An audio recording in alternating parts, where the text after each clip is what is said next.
It's been a while, and I know that, and I'm sorry for that. The holidays were kind of a crazy time. You know, we had a lot going on. As you can see, I kind of did a revamping of the background, did a lot of house stuff, but I'm back now.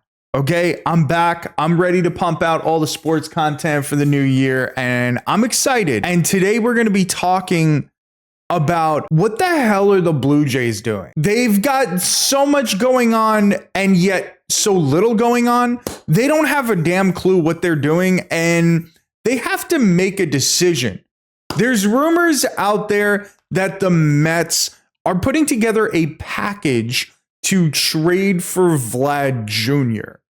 And that is where their biggest problems stem from, the Blue Jays. They should have honestly made a decision at the end of last season, but they have to decide, what are they going to do? Are they going to keep Vlad Jr. and Bo Bichette? Are they going to ship them out? Are they just going to keep Bo Bichette? Are they going to be able to re-sign Vlad Jr.? Because from what I understand, Vlad Jr. wants to stay in Toronto. I know that's unbelievable. That's unbelievable, but it's true. Apparently, Vlad Jr. wanted to stay in Toronto. He wanted to sign an extension with them, but the Blue Jays didn't want to give him enough money that he felt like he deserved, which he does because he's one of the best players in the fucking league. But the Blue Jays have made almost no moves to kind of progress the team. They're in competition in one of the toughest divisions in all of baseball. I mean, the AL East, the Yankees are the number one team. They made it to the World Series last year. The Red Sox have made some big moves to kind of put themselves into contention.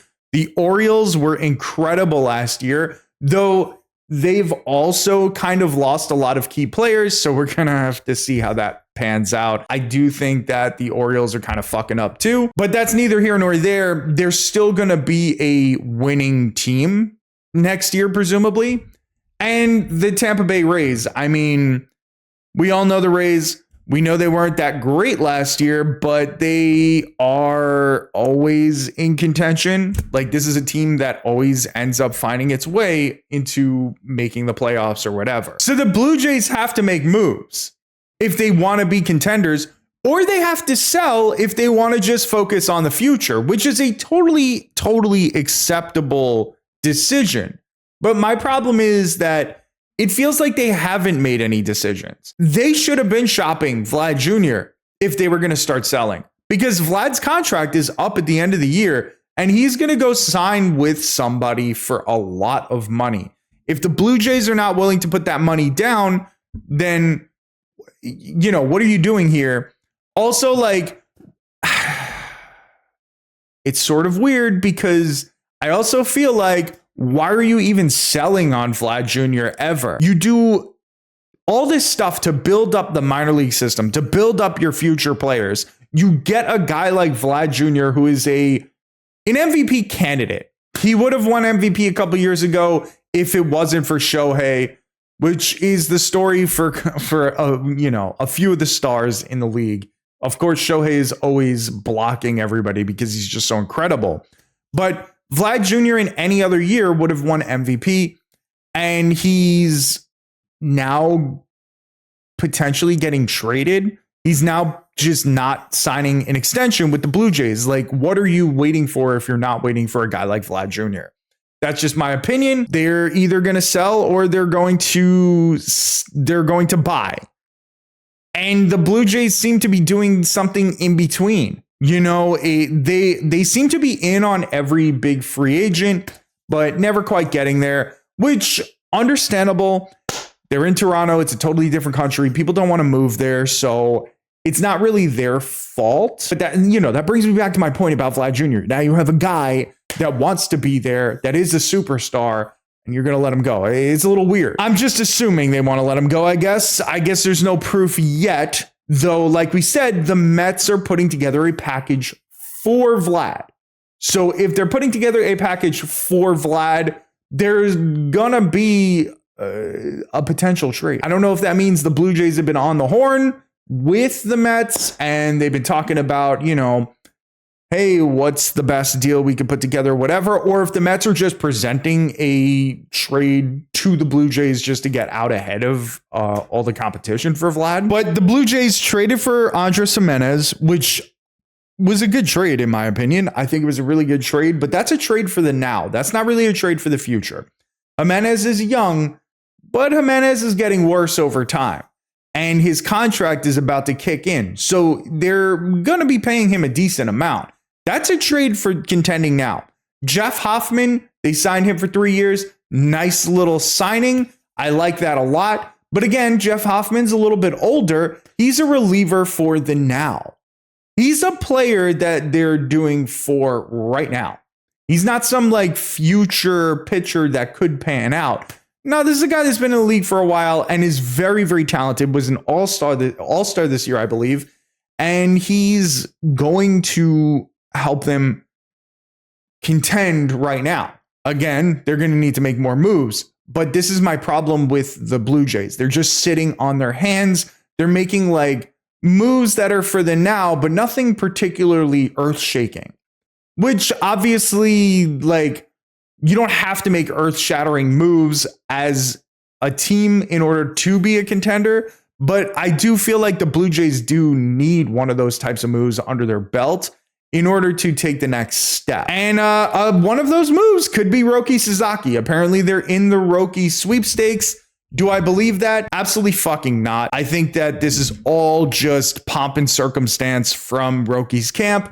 And they're just trying to prove that there was no tampering and no nothing. But the Dodgers are going to end up with him, I'm pretty sure. That sucks for the rest of the league, but it's what we got to live with. You know, if you're not a fan of the Dodgers, you got to just fucking live with them getting every single good player. But it is kind of interesting that Roki's list includes Toronto. Right now it's LA, San Diego, Toronto. That is weird.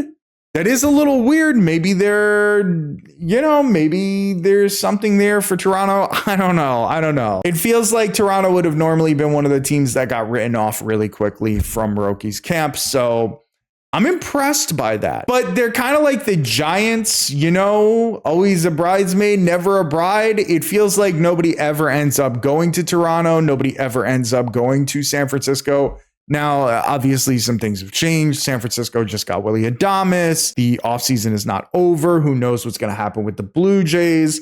I kind of thought the Blue Jays might have had a chance to get Corbin Burns, but they ended up not getting him. He went to Arizona, which was a surprise for everybody and awesome. I really like that for the league. I like that for the Diamondbacks. But I guess my whole point in this entire conversation is that the Blue Jays have to shit or get off the pot. They have to either pick up a piece or two that's going to help their team progress forward, or they're going to have to sell Vlad Jr. and possibly Bo Bichette. I know Bo has I think he has an extra year or two, and maybe you don't want to do that because it's basically selling low. He had a tough season, but you definitely should sell Vlad Jr. The worst thing that could happen for the Jays is they keep Vlad until the end of the year. Vlad ends up leaving. They get nothing out of it. They get a third round draft pick or a second round draft pick or whatever the compensation would be for Vlad. That really doesn't count for shit, because instead they could have picked up some top prospects. And that's what I wonder what's going to happen. I understand why the Mets are doing this. If I was the Mets, if I was Steve Cohen, I would be absolutely gunning for Vlad Jr. You just picked up Juan Soto. You need a first baseman. Vlad would be an excellent fit there in Queens. I think if you're the Mets, I think you're willing to give up a very strong package of prospects in order to get that done. I think that's fair to assume. And if you're Toronto, what do you do? What do you do? Did your decision just get made for you by another team? I don't know. It's going to be a very interesting situation. There's going to be a lot going on, and I'm very, very, very interested in what Toronto is going to end up doing. But I think the most important thing they can do as an organization is make a fucking decision, dude. I think you got to make that decision. You got to decide whether or not you want to be buyers or sellers. Otherwise, you're just fucked for the future. Otherwise, you're just going to lose a top player in the league for nothing. And that's my thoughts. Let me know in the comment section. What do you think the Blue Jays should do? What do you think they're going to do? Because those are two different things maybe. And if you enjoyed the content, subscribe, like the video. I appreciate you watching. Check out some of my other content. I'll catch you on the next video.